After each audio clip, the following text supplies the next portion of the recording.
give the floor to the representative of the Russian Federation. Thank you very much, Mr. President. I'm not going to take a lot of time today.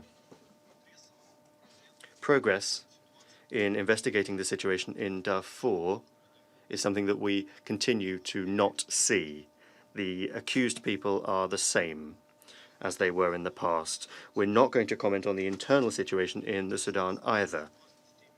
The Security Council has other appropriate formats for those purposes, which, as of course we know, take place without the participation of the ICC Prosecutor.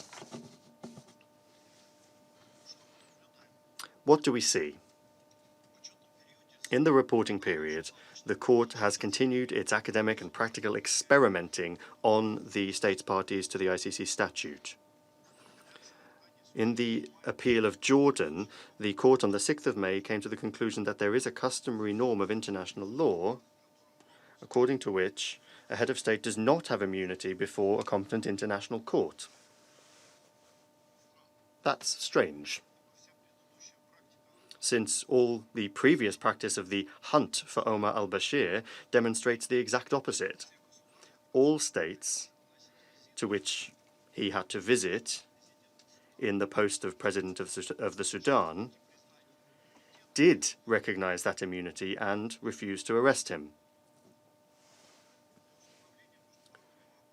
To establish international custom, a historical retrospective is important.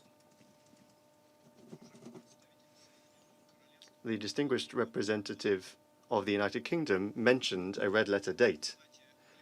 And I would incidentally also like to refer to one. This month, in a few days' time, we will mark 100 years since the signing of the Treaty of Versailles.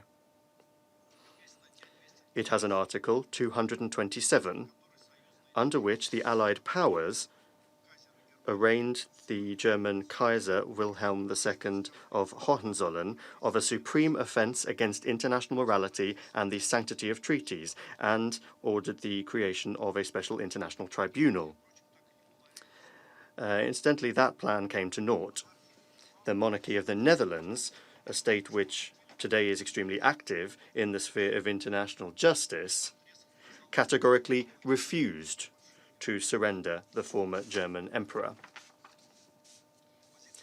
The position of the Russian Federation on the subject of the immunities of senior state officials is well known.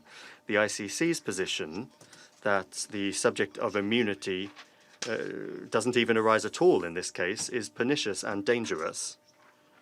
Existing international law stipulates immunity for state officials from criminal jurisdiction of foreign states. Does not address the subject of the jurisdiction of international criminal courts and tribunals. In this situation, limiting the freedom of an official of a foreign state, and doing so, the state that exercises that jurisdiction inevitably enters the dimension of relations between states. And in that context, that state must act in strict compliance with the norms of international law on the immunity from foreign criminal jurisdiction. Therefore, we call upon the states parties to the ICC to act rationally and to refrain from steps which could provoke friction between states. Thank you. I thank the representative of the Russian Federation for his statement. I now